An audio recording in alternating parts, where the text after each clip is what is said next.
Hey, good morning. You're in the back room with Becky. It is a marvelous Monday, and the sun is shining brightly. It's a beautiful day outside. It's a very beautiful day. It's one of those Indian summer type days that we have here in the Midwest, where it starts out kind of cool, and then it warms up gradually, and it just, it's all right. You can be out and about in shirt sleeves today. Maybe a sweater if you have no blood or you a skinny person. You in the back row with Becky. It's Marvelous Monday. And what's on your mind? What's on my mind? We have had so many heavy topics that I'm just like, okay, let's find something else different to talk about tomorrow because we've talked about some very serious things the last few episodes. But I'm always gonna be saying something that I think is worthwhile, and so I'm not even gonna say nothing. Y'all know I'm good at not being here for a few days. I may play a rerun and say, okay, here's what because I still feel this way. Anything you go back and watch, and I don't care about numbers. People say if you do this, you'll have more people watching your show, and if you do this, you have. I'm like, it's a video blog. It's like a video diary. It's like I'm basically talking to myself, and you all can join the conversation if you would like. But it's not a priority for me. If three people listen to it, I will have done my job. And that's all I'm doing is communicating, baby. That's what it is.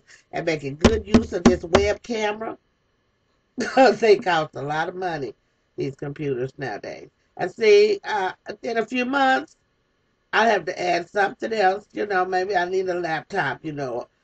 I'm traveling, gonna be traveling a lot. Oh, and I got to do my commercial. Big Goody Girls Burlesque Review, Kansas City, Missouri, the only full figure burlesque show in the Midwest.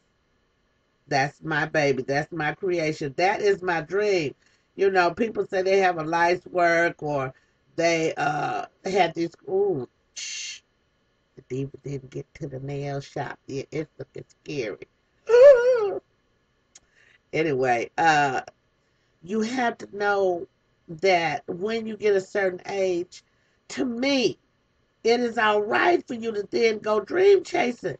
If you went to school or you got your trade, that you have a vocation, a way of making money and contributing to your own survival, then I think you are a responsible civil citizen. Now, if you want something out of life, you got to go a little further than just taking care of the necessities because the Lord said He give us each day our daily bread.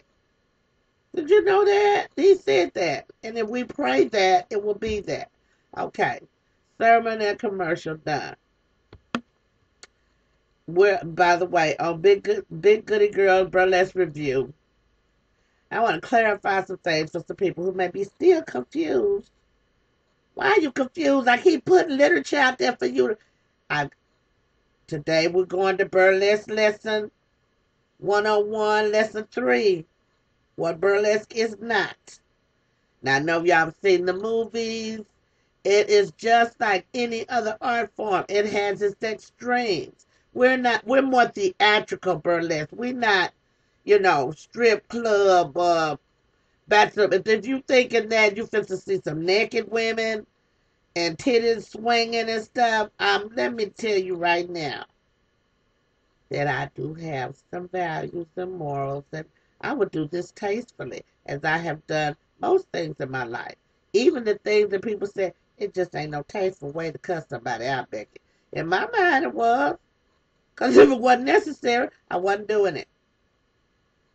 Even for the greater good now, I'm going to do this, what I do, because I'm a good motivator. I love the arts. I've been in the arts. If anybody knows me, I always say I was supposed to be Oprah, except for a misstep in the universe. We were there at the same time with the same skills, the same abilities, the same experiences. It was Oprah's time then. Oprah to sit down. I'm not saying it's not enough of the pie to go around. It's enough pie to go around if we divide equally. But this country ain't never been about equality. It's always been about I got mine and you better get yours. We got confused along the way because they made it a welfare state. Now I know y'all saying, "B, why you go there?" Because it is. We became an institutionalized nation after the Depression. Let me give you a history lesson. Because my parents grew up in these eras. When I started talking about the help and telling about my grandmother watched, I didn't tell y'all that. Well, I just really found that out. That everybody except my big mama, and big mama was the cook. And she cooked and she took in laundry. And this is about people creating their own wealth that didn't even have access to the education that we have today, access to the technology. I didn't know my big mama couldn't read, and that my mother taught my big mama how to read. And my Auntie Ruby taught my mother how to read. Auntie Ruby was the auntie that was like a grandma. That she had been around so long, you just had big respect for her because she remembered you from the cradle all the way up.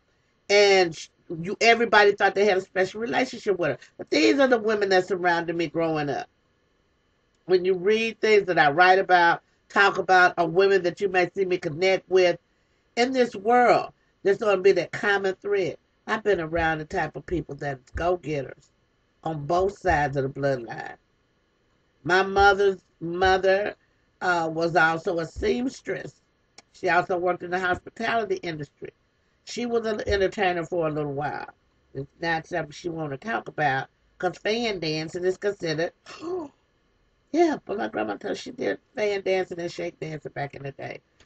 So, this concept that we are not able to sustain ourselves without the intervention of government funding, and really all it is you robbing Peter to pay Paul. We got debt in this nation. They stopped giving those of us on retirement or disability, they stopped giving them increases almost 3 years ago. See, and the cost of living is going up. But what government, you see what I'm saying? So if you are be dependent on any kind of government money business, you better have something else going on. Black people, you do not plan for retirement.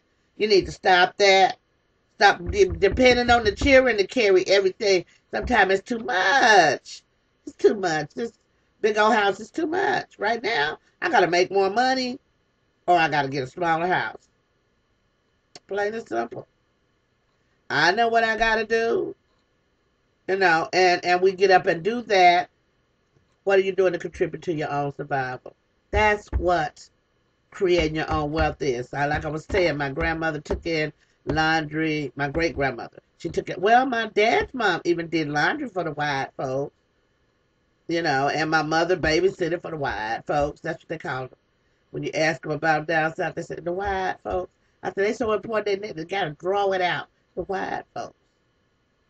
So we didn't have no. We were always intermingled. That's why I can't understand what is this separation that we're making now that is impossible to make now because we have commingled our ethnicities. Why we gotta be, I'm not anti-black, I'm not pro-white. I'm not, you know what I'm saying? I'm across the board, I'm just a people person. Humanity driven. Am I proud to be called and considered a black woman? Absolutely. And if I was a Mexican or a Latina, I would be happy to be known as that. And if I was a white woman, I'd be happy to be that. Whatever state you're in, learn how to be thankful. That's one of the little things that you get. They fed me the right thing. If I'm a big old healthy, because that's what they call you down south. They call them when they big and chunky like me. They call them big healthy, big fine thing. That's a big fine thing. Big old fine thing. Look at you. Ooh, girl, you living good. I said, yes, ma'am. What am I saying? I'm missing meals and I'm starving to death. I could even. Yeah, it's a lymphedema day. I know. What stressed me out was I had to cry a little today. I had an asthma attack yesterday. That made me, yeah, see, I'm showing you how my face would look when those glands up under there are swollen. It's scary sometimes. It's what made me, I'm not doing the kind of modeling that I wouldn't be able to because I never know. It's the idea of having a really big job. Might stress me out so much that my neck disappear again. It look like I have no neck. Lymphedema. We're talking about the disease that I am encumbered by, but I do not own it. It owns me sometimes. But we have a lot of things about our bodies, and I'm going back to what I was saying about things that we do to contribute to our own survival. This week, we're going to discuss a few more steps of creating your own wealth, how to get that skrilla, how to get that money so you can get your nails done on time before anybody see it. Uh, it's a marvelous Monday. Do the best with what you got. And that's, do the best with what you have.